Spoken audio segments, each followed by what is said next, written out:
Hello friends, welcome to TechUGate classes. My name is Krishan Kumar Gupta. In this course of Operation Research, today we are going to start queuing theory. This is your last lecture. If you are new to this channel, then you can watch the previous videos from the playlist. Okay, let's start queuing theory. Queuing theory refers to mathematical study of the formation, function and congestion of waiting lines or queues. जो आपका queuing theory है, यहाँ पे Q spelling आपके थोड़ा बहुत very होती है, या तो ये स्पेलिंग होगी, ये स्पेलिंग होगी, या फिर ये स्पेलिंग होगी, both are same. Okay, you can write it in any way. Queuing theory, अगर हम इसको समझें क्यूइंग थ्योरी को क्या होता है, ये आपका एक पॉपुलेशन है. Okay, this is your calling population. इसको हम कॉलिंग पॉपुलेशन बोलते हैं. यहाँ पे आपके नंबर ऑफ कस्टमर्स हैं,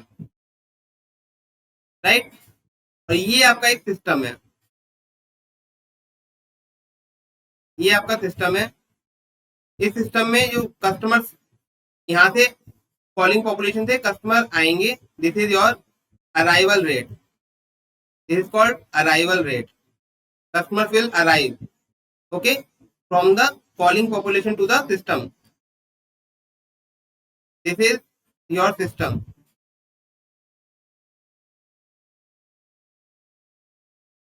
These are customers. These are in the queue. ये आपके क्यू में है कस्टमर सारे. Okay, this is your server और सर्विस सेंटर, सर्विस पॉइंट. ठीक है, this is as for service. यहाँ पे सर्विस रेट है, S is for service, right. ये आपके कस्टमर्स हैं.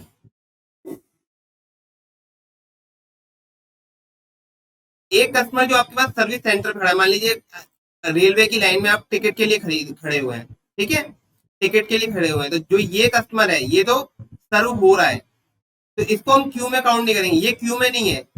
This customer is being served, so the rest customers that are will be called in queue. तो ये जो कस्टमर्स हैं ये आपके क्यू में हैं,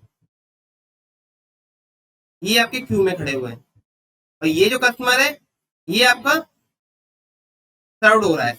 okay, this is served. Clear? अब इसमें डेफिनेशन समझ लेते हैं. First one is arrival rate.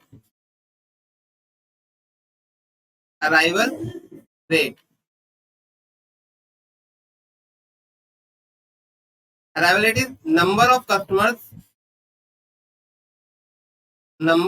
customers arrived per unit time. तो इसकी यूनिट होगी आपकी, ये यूनिट होगी आपकी नंबर ऑफ कस्टमर्स पर यूनिट टाइम. कस्टमर्स पर यूनिट टाइम. ये अब टाइम आपका आवर्स में भी हो सकता है, मिनट में भी हो सकता है, यूनिट कुछ भी हो सकती है, राइट. जो अराइवल पैटर्न है, अराइवल पैटर्न है, इस पैटर्न में कस्टमर अराइव होते हैं, दैट इज पॉइजन डिस्ट्रीब्यूशन. ये आपको याद रखना है, एक नंबर में क्वेश्चन आ जाता है ये, पॉइजन डिस्ट्रीब्यूशन. इसको हम लैम्डा से डिनोट करते हैं. अराइवल रेट को डिनोट करते हैं हम लैम्डा से, number of customer per unit time, lambda. Okay, अगर हम बात करें inter arrival rate, inter arrival rate, inter arrival rate क्या होता है? 1/λ. 1/λ is called inter arrival rate. Clear?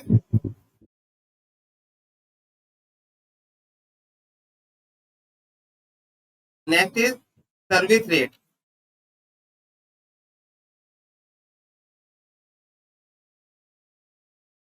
Service rate क्या है? Number of customers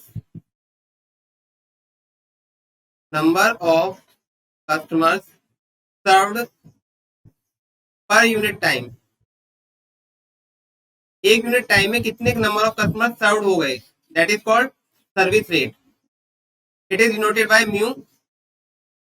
It is denoted by mu. Unit will be number of customers per unit time. Unit will be same, right? Service pattern, service pattern क्या होगा? It will be exponential distribution. It will be exponential distribution.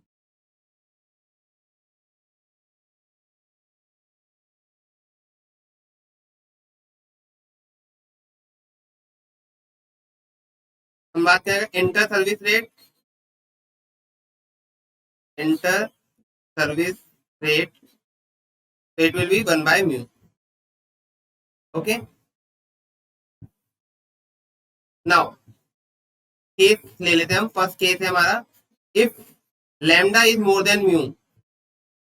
Lambda mu से ज्यादा है तो क्या है, number of customer जो arrived हो रहे हैं that is more than number of customer serve. तो एक टाइम के बाद क्या होगा, हमारा सिस्टम फेल हो जाएगा, क्यू बढ़ती जाएगी हमारी. Okay, system will fail. Case 2,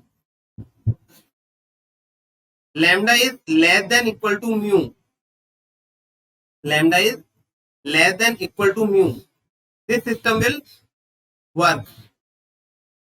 system will work. Okay.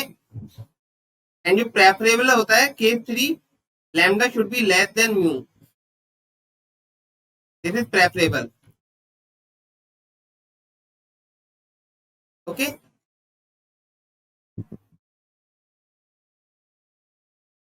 Clear. Next, what is system, what is calling population? System, the place for facility where customers arrive in order to get service. Customer जो arrive होंगे वो order में arrive होंगे, मतलब Q में arrive होंगे और उनको सर्विस सर्व की जाएगी. That is called system. Calling population क्या है? Entire sample of customer. बहुत सारे कस्टमर्स हैं वहां पे जिसमें से only few visit the system. कुछ ही कस्टमर है जो सिस्टम में विजिट करेंगे, अराइव होंगे. That is called calling population. Clear. Now customer attitude. अब जो कस्टमर अराइव होंगे उनका एटीट्यूड क्या होता है? दो तरह के हो सकते हैं, या तो पेशेंट कस्टमर है या फिर इम्पेशेंट कस्टमर है. इम्पेशेंट कस्टमर 4 टाइप के होते हैं: जॉकी, बॉकिंग, रिनेजिंग एंड चीटर. जॉकी क्या होगा? जॉकी हमारा कस्टमर जो है वो क्या करेगा कि मान लीजिए नंबर ऑफ क्यूज है, ठीक है, 3-4 क्यूज लग रही है, तो क्या करेगा, अच्छा ये वाली क्यू छोटी है तो वो अपनी क्यू छोड़ देगा और दूसरी क्यू में लग जाएगा. फिर मान लीजिए उस क्यू में थोड़ा टाइम लगने लग गया, अब कोई और क्यू है उसमें स्पीड, मतलब जो सर्विस रेट है वो तेज हो गया, तो वहां पे क्या करेगा, वो उस क्यू को छोड़ देगा, फिर नेक्स्ट क्यू ज्वाइन कर लेगा. मतलब क्यू चेंज करता रहेगा depending on the service rate. That is called jockey. Second is barking. इसमें क्या होगा, कस्टमर आएगा और देखेगा क्यू बहुत लंबी है और वो वापस चला जाएगा. Right. Third is reneging. Reneging में क्या है, कस्टमर आपका क्यू में थोड़ी देर वेट करेगा, क्यू में लगेगा, थोड़ी देर वेट करेगा, फिर वो because of his impatient nature he will leave the Q. Right. Next is cheater. अब चीटर क्या होते हैं, जो ब्राइब देने की कोशिश करेंगे, राइट, या फिर कोई कहेगा कि मैं स्टाफ का हूं या फिर मैं इसको जानता हूं, इसको जानता हूं, इस तरीके से he will try to cheat the queue and he will try to get the service as early as possible. Right. So this is the customer's attitude. Clear.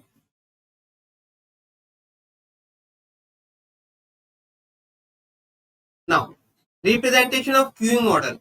Queuing model को रिप्रेजेंट करते कैसे हैं? It is called Kendall and Lee notation. जो notation है उसको हम बोलते हैं कैंडल एंड ली नोटेशन. ठीक है, इसको नोटेशन करने का तरीका होता है A B C. Okay, slash हो गया यहाँ पे, सॉरी, तो इरेज कर देता हूँ.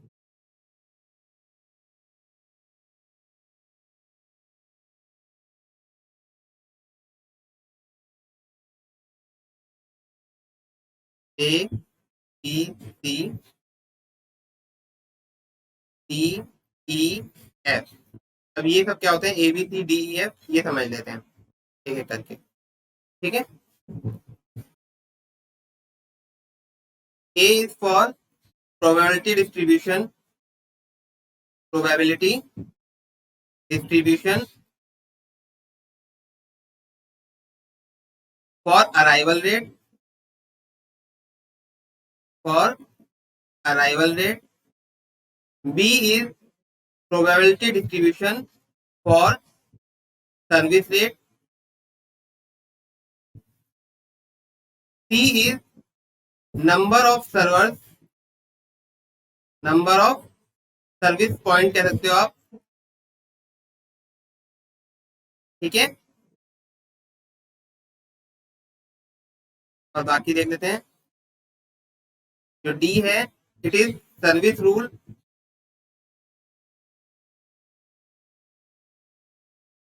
ई है capacity of system, capacity of system. And F is capacity of calling population, calling population. ए, इन सबको एक एक करके समझ लेते हैं। ABCDEF जो हमने लिखा है, सबसे पहले हम ए और बी की बात कर लेते हैं। Okay, if there is written M in place of A and B, if it is written M, then it means it is Markovian. Markovian, M is stand for Markovian. And Poisson distribution for arrival rate, Poisson distribution for arrival rate.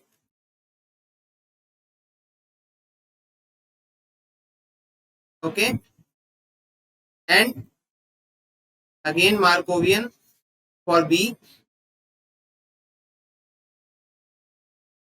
It is exponential distribution, exponential distribution for service rate. Clear? जो mostly हम question solve करेंगे exam में भी आएंगे, वो हमारा M ही आता है लिखा हुआ ए और बी की जगह। इवन और भी हमारे इसमें हो सकता है, ई होता है एक, E stand for Erlangian. In this gamma distribution, gamma distribution होगा for both arrival and service.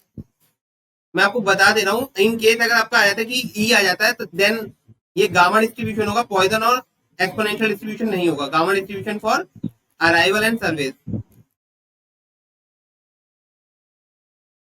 Okay, and if it is D, then it is deterministic, deterministic for arrival and service, deterministic for arrival and service. Okay, next is C. What is C? C is number of servers in the system, number of servers in the system. अब system के अंदर server कितने हैं, तो ये इसकी value क्या होगी, 1 2 3, depend on number of servers. Okay, N भी सर्वर्स हो सकते हैं, लेकिन अब जो हमारा गेट में सिलेबस में सिर्फ वन सर्वर के लिए हमारे क्वेश्चन आते हैं, only for one server. Okay, GATE के लिए जो गेट में अब हमारा सिलेबस पहले हमारा एन सर्वर के लिए था, मॉडिफाई हो चुका है, तो अब ये गेट में जो सर्वर आता है क्वेश्चन, वो सिर्फ वन सर्वर के लिए आता है। ठीक है, now next is D.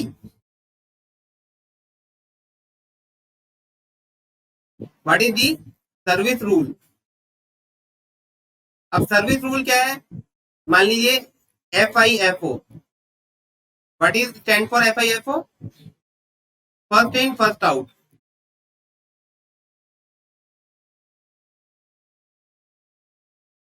Okay, जो पहले आएगा उसको पहले सर्विस मिलेगी, first in first out. LIFO भी हो सकता है, लास्ट इन फर्स्ट आउट, ये भी पॉसिबल है। These are the rules. Okay,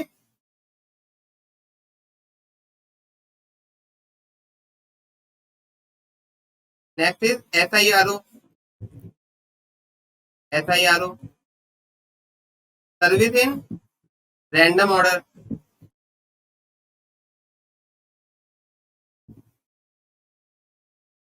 जो लॉटरी सिस्टम होता है वो SIRO पे बेस होता है। ओके, या फिर आपका प्रायोरिटी ट्रीटमेंट भी हो सकता है।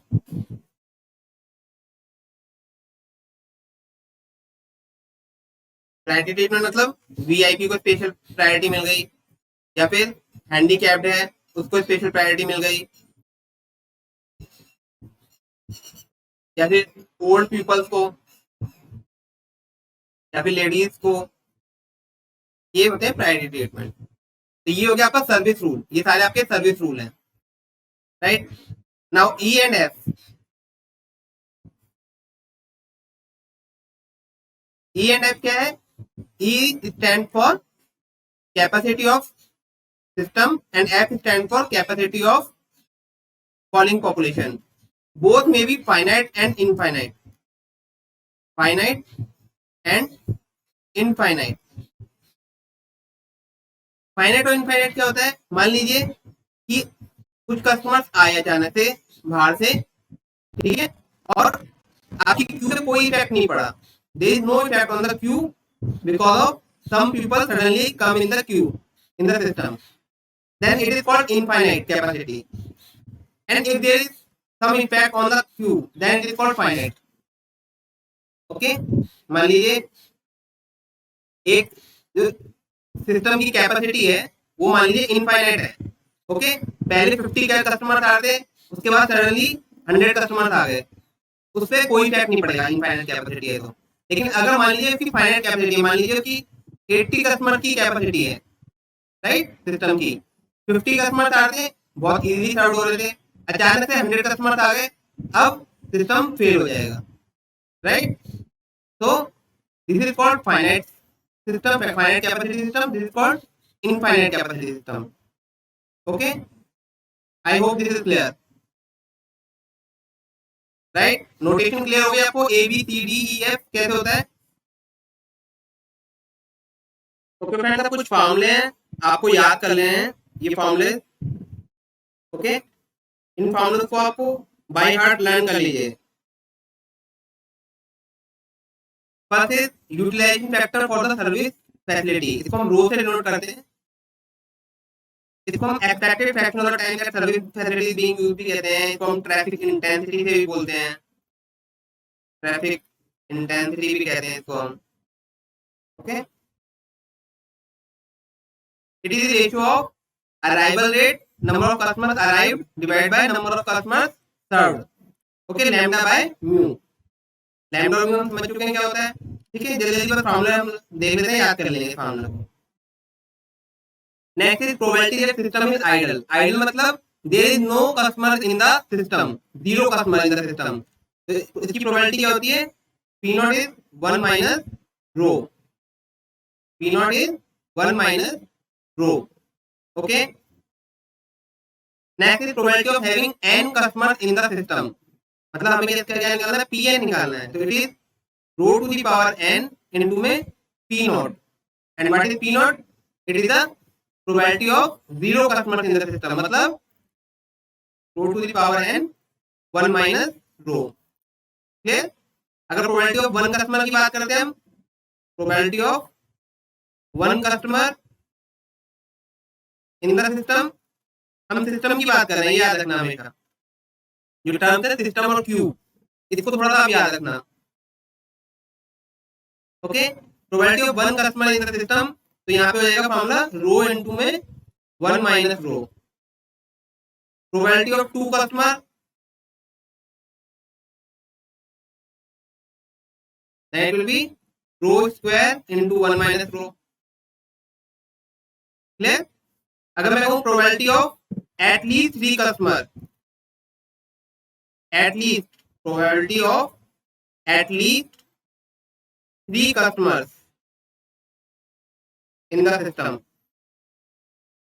अब बताइए क्या होगा आंसर। मतलब कि मैं कह रहा हूं P3 plus P4 plus P5 up to it में बी P इंफिनिटी, राइट, ये हमें बताना है। तो हम क्या करेंगे, we will find it 1 minus P0 plus P1 plus P2 because sum of the probability is 1, always 1, right? तो 1 minus P0 plus P1 plus P2 कर देंगे तो ये आएगा probability of at least 3 customers in the system. Clear? Okay, next. Average number of customers in the system. ठीक है, इसके लिए हमें क्या करना होगा, एवरेज सिस्टम LS, इसको हम डिनोट करते हैं LS से, लेंथ ऑफ द सिस्टम भी बोलते हैं इसको हम, ओके, लेंथ ऑफ सिस्टम भी बोलते हैं इसको, average length of system.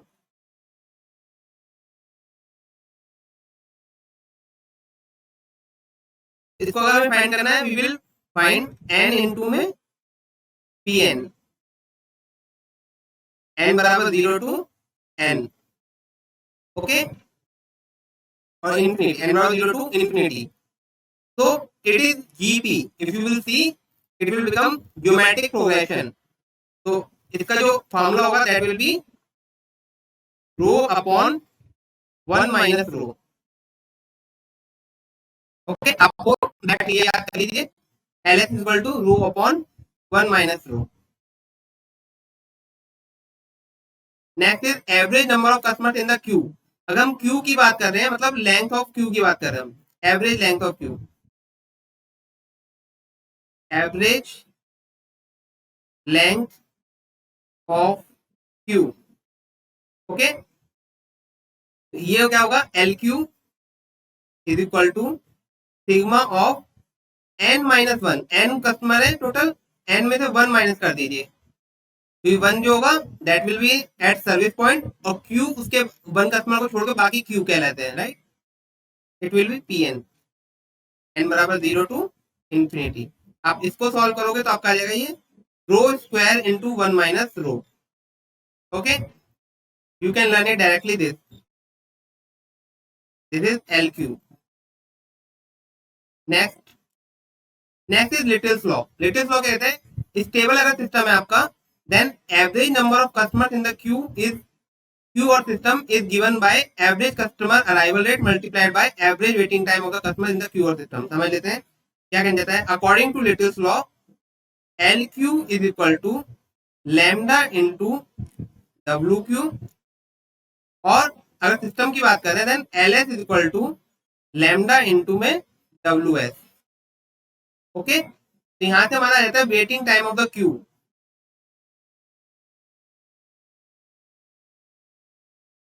Average waiting time, this is average, all terms are in average, average waiting time of average waiting time in queue, average waiting time in queue. तो WQ will be LQ by lambda, आपने LQ find कर लिया, फिर LQ by lambda निकाल लीजिए। अगर आपको system निकालना है, average waiting time in system, average waiting time in system, then it is WS LS by lambda, okay। next is average length of non empty queue। हम बात कर रहे हैं नॉन एम्प्टी क्यू, मतलब at least 1 customer in the system in the queue, clear. It will be LQ dash से note करता हूँ, LQ होता है average length of queue, it is average length of non empty queue, तो it will be 1 upon 1 minus rho, okay. Next is probability of n arrivals in the system during time period T, time period T। तो arrival rate क्या हमने माना है, Poisson distribution, तो उसके according probability क्या होगी, इट विल बी e की power minus lambda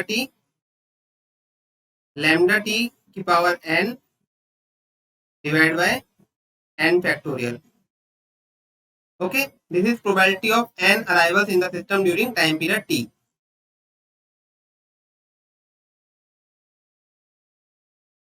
next is probability that more than t time period is needed to service a customer. एक कस्टमर को सर्व करने के लिए t से ज्यादा टाइम चाहिए, तो उसका क्या होगा?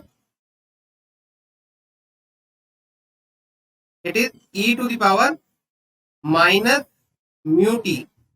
एक्सपोनेंशियल डिस्ट्रीब्यूशन है, e to the power minus mu t. Probability that more than t time period is needed to service a customer. More than t time period. अगर ये कहता है probability that not more than t time period, then it will be 1 minus e to the power minus mu t.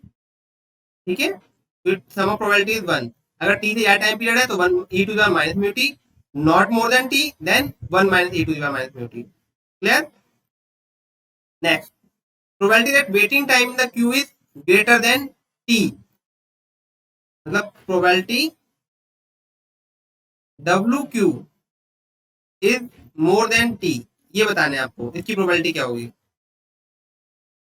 ये होगा rho E to the power minus T by W S. अब ये याद है डब्ल्यू क्यू है, यहाँ पे W S है. ठीक है, इस चीज का ध्यान रखना. फॉर्मूला याद करते वक्त इसमें गलती मत करना.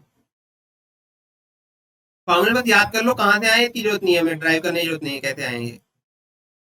Probability that waiting time in the system is greater than T, मतलब probability of waiting time of system is more than T, ये बताना है हमें. तो it will be E to the power minus T by W S. ये आपके सारे फॉर्मूले यहाँ पे कंप्लीट हो गए, ये आपको याद रखना है.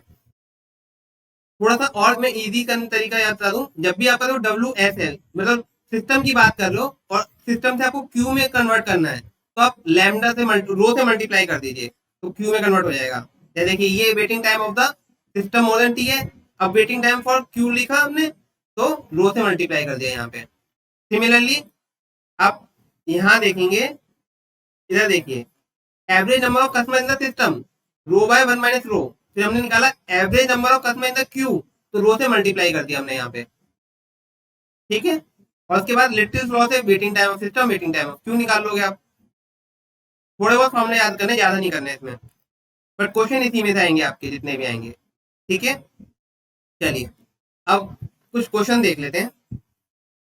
देखिए, if number of person arriving at a service centre is 8 customers per hour. Arrival दे रखा है 8 कस्टमर्स पर आवर, मतलब लैम्डा गिवन है हमें. लैम्डा इज गिवन है 8 customers per our. Okay, and the service provided is 5 minute पर customer. एक customer को सर्विस प्रोवाइड करने में कितना टाइम लगता है? 5 मिनट.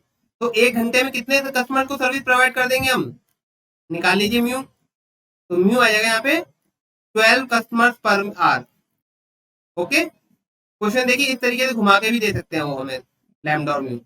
आपको यूनिट याद होनी चाहिए, बस यूनिट याद है तो आप इजीली सॉल्व कर सकते हैं. Now determine L S L Q. Okay, no problem. L S is row by 1 minus row. LQ is row square upon 1 minus row. WS is LS by lambda. WQ is LQ by lambda. Main क्या निकालना है? रो, तो रो निकाल लीजिए आप यहाँ से. Rho is equal to lambda by mu. Now I hope you can solve this question. Okay, जब इसको सॉल्व कर लेंगे तो आपका आंसर क्या आ जाएगा? ये आपका आंसर आ जाएगा, मैच कर लीजिएगा. Okay, next. A shopkeeper serve 10 customers per hour and the customer arrival is 8 customer per hour. ठीक है, मतलब लैम्डा जो है हमें अराइवल क्या दिया है? 8 customers per our. 8 customers per our और म्यू हमें गिवन है 10 customers per our. Mu given है हमें 10 customers per hour. Find the probability that at least 3 customers waiting in the queue. Okay, ये हमें बताना है. At least 3 customers in the queue है. Right. पहले रो निकाल लीजिए आप easily. Lambda by mu 8 by 10.8. Right, इसके बाद आप क्या करेंगे? इसने पूछा probability of at least 3 customers in the queue। देखिए 3 customers in the queue कह रहा है ये, जो हमने प्रोबेबिलिटी का फॉर्मूला पढ़ा था। देखिए यहाँ पे प्रोबेबिलिटी का फॉर्मूला देखिए क्या पढ़ा था हमने, ये रहा, probability of having an customer in the system पढ़ा था हमने, क्यू नहीं पढ़ा था। तो हमें सिस्टम में चेंज करना पड़ेगा इसको, तो हम इसको सिस्टम में कन्वर्ट कर लेते हैं जो हमें क्वेश्चन गिवन है। Okay, probability of at least 3 customer in the Q है, मतलब एक कस्टमर क्या होगा, सर्वर पे बैठा होगा एक कस्टमर, तो टोटल कितने कस्टमर हो गए, प्रोबेबिलिटी ऑफ, इसको मैं ये लिख सकता हूँ, probability of at least 4 customers in the system, इसको मैं ये लिख सकता हूँ easily, 4 customers in the system. इसका मतलब है क्या फाइंड करना है, 1 minus P not plus P1 plus P2 plus P3, at least 4 customer in the system, right. मतलब ये P4 मिनिमम P4 कस्टमर तो होने चाहिए, मतलब मैं क्या फाइंड करना था, P4 plus P5 plus P6 up to infinity. तो ये आएगा 1 minus P naught P1 plus P1 plus P2 plus P3 के बराबर हो जाएगा। अब P not P1 P2 P3 आप फाइंड कर सकते हैं इजीली। P नॉट क्या हो जाएगा, P नॉट में अगर कॉमन ले लूं इसमें से तो ये जाएगा 1 प्लस रो प्लस रो स्क्वायर प्लस रो क्यूब, और P नॉट क्या होगा 1 माइनस रो। आप कैलकुलेट कर लेंगे, आंसर जो आएगा आपका वो देख लीजिए क्या आएगा, ये आपका आंसर आएगा 0.4096। आप इसको निकाल चेक कर लीजिएगा, ठीक है।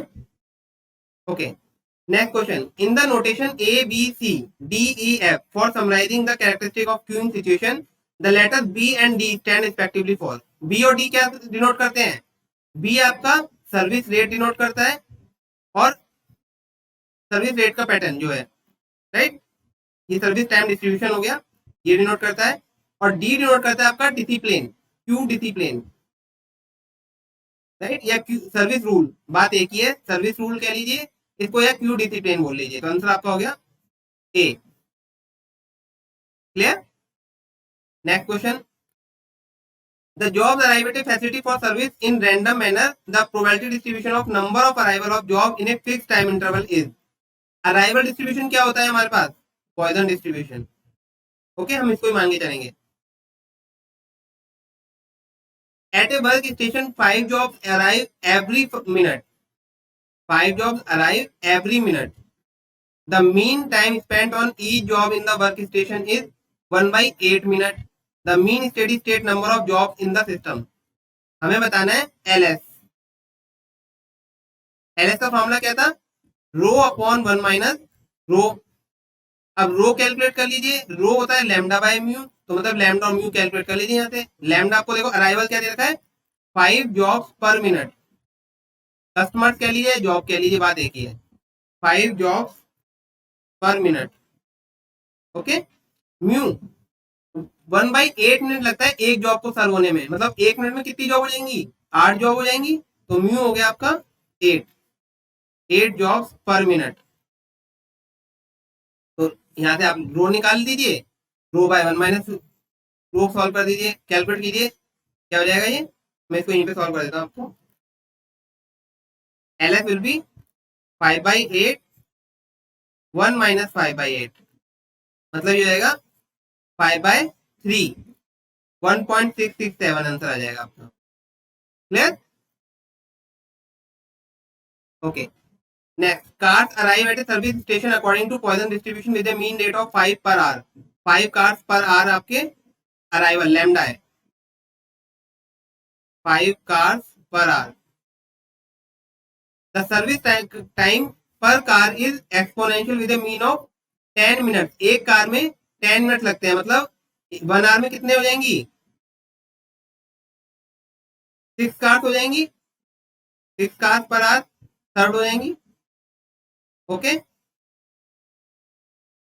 Eight a steady state the average waiting time in the queue, W Q बताना है आपको, W Q it will be L Q by lambda, और एल क्यू क्या होगा rho square upon 1 minus rho. ये आप सॉल्व कर लीजिएगा, आंसर आ जाएगा। इनमें से ऑप्शन देख लीजिए क्या आंसर आ रहा है। ठीक है। Latest law is a relationship between, देखिए लेटेस्ट लॉ, ये भी सिंपल क्वेश्चन आया हुआ है 1 नंबर में। लेटेस्ट लॉ किस चीज की रिलेशनशिप बताता है? वेटिंग टाइम और लेंथ। ठीक है, इसकी रिलेशनशिप बताता है ये आंसर है। आई होप आप इजीली सॉल्व कर सकते हैं सारे क्वेश्चन। बस आपको फॉर्मूले याद करने हैं, बहुत इजी क्वेश्चन आते हैं, आप इजीली सॉल्व कर पाएंगे। ठीक है। ओके फ्रेंड्स, यहाँ पे हमारा सिलेबस कंप्लीट हो गया पूरा ऑपरेशन रिसर्च का। अब जितने बस ज्यादा ज्यादा आपको प्रैक्टिस करनी है, जितनी प्रैक्टिस करेंगे उतना आपको कॉन्फिडेंस आएगा कि आप क्वेश्चन सॉल्व कर सकते हैं एग्जाम में, इतना ही इजीली आप सॉल्व कर पाएंगे। तो प्रैक्टिस इज मस्ट। आपको सबसे पहले नोट्स बनाने होंगे, आप दूसरों के नोट्स पे डिपेंड नहीं होंगे। राइट, जितने शॉर्ट नोट्स बना सकते हैं उतने बनाइए।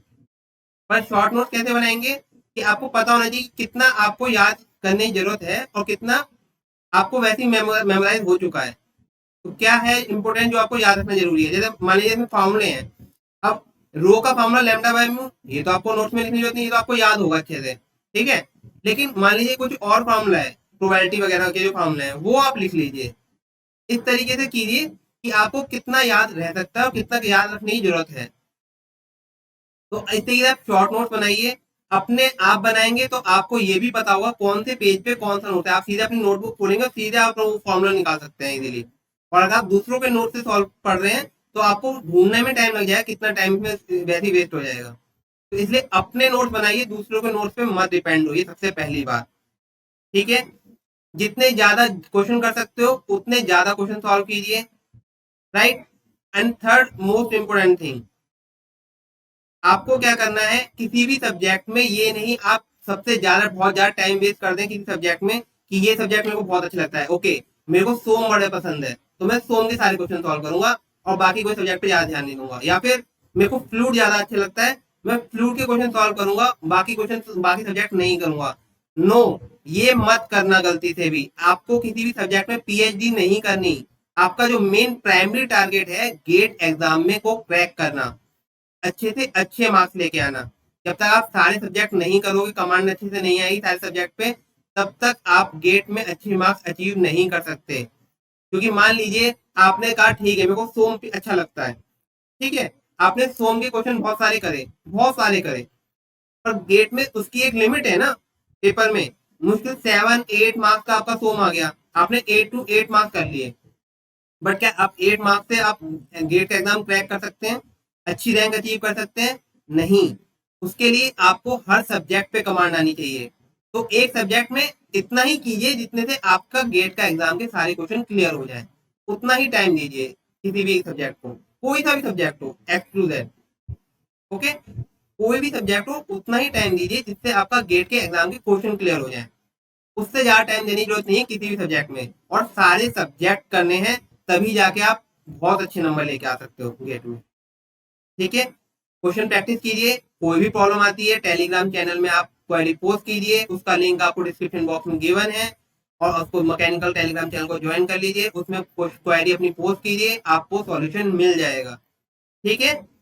तो प्रैक्टिस कीजिए, जितनी ज्यादा प्रैक्टिस करोगे उतना ही ज्यादा आप क्वेश्चन को इजीली सॉल्व कर पाओगे। ओके। और हाँ, most important thing, test series जरूर ज्वाइन कर लीजिए। हमारी वेबसाइट पे आपको रजिस्ट्रेशन करना होगा, उसके बाद आपको फ्री टेस्ट सीरीज एक्सेस मिल जाएगा। तो टेस्ट सीरीज से आपको आप अपने आप को जज कर पाते हो कि ओके आप कितने क्वेश्चन सॉल्व कर पाए, कितने नहीं कर पाए, और कोई जो क्वेश्चन नहीं कर पाए वो क्यों नहीं कर पाए, उसका रीजन क्या है। ठीक है। तो इसलिए टेस्ट सीरीज देना बहुत जरूरी है किसी भी एग्जाम को क्लियर करने के लिए। तो उसके लिए आपको वेबसाइट पे रजिस्ट्रेशन करना होगा, that is also free of cost, and access of test series is also free of cost. Okay, best of luck, thank you.